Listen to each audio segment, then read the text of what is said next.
যে নারী স্বামী রোজগারে অসন্তুষ্ট থাকে, আমার মায়েরা স্বামীর হালাল রুজিতে দ্বারা যে নারী অসন্তুষ্ট থাকবে, আল্লাহ পাক এমন নারীকে অতি অল্প সময়ের ভিতরে ধ্বংস করে দিবে। আমার মায়েরা, স্বামীর হালালে দেখে এর উপরে আপনারা সন্তুষ্ট থাকবেন আমার মায়েরা, তাহলে ধ্বংস হবে না।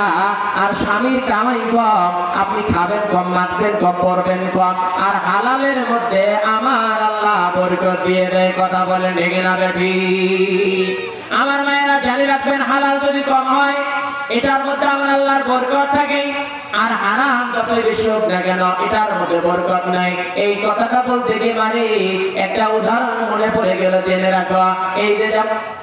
এই যে এখন যেমনই করে শীতকাল, এই শীতকালের মধ্যে আমার মায়েরা কুকুরের যেমন দেখবেন 8টা 10টা পর্যন্ত বাচ্চা হয়ে যায়। আমার মায়েরা 8টা 10টা বাচ্চা হয়ে যায়, যেমন হয় তেমনই মরে। কিন্তু আমার মায়েরা, এই কুকুর যেহেতু হারাম, এই কুকুর যেহেতু হালাল নয়, হারাম হওয়ার কারণে 8টা 10টা হওয়ার পরও দেখো আমার মায়েরা কুকুরকে এলাকায় খুঁজে পাওয়া যায় না।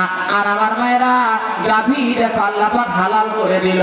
গাভী হালাল হওয়ার কারণে আমার মায়েরা, গাভী যতই কম হোক না কেন, বছরে একটা বাছুর দেওয়ার পরও আমার মায়েরা গাভী বছরে একটা বাছুর দিয়ে দেয়। কিন্তু একটা বাছুর দেওয়ার পরও তামাম পৃথিবীর মানুষ প্রতিদিন নিয়ত গরু জবাই করে খাওয়ার পর, গরুর গোশত খাওয়ার পর আমার মায়েরা এই পৃথিবীর জমিনে গাভী কমে না।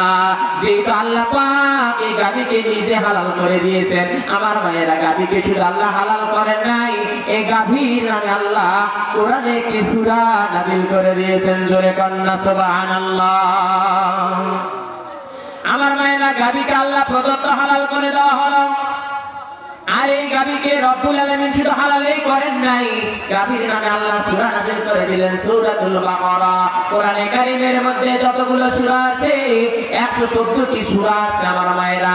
114টি সূরার মধ্যে সবচেয়ে বড় সূরা, সবচেয়ে আয়াত বড়, বেশি আয়াত বিশিষ্ট সূরা, সেই সূরাটাই হলো বাকারা।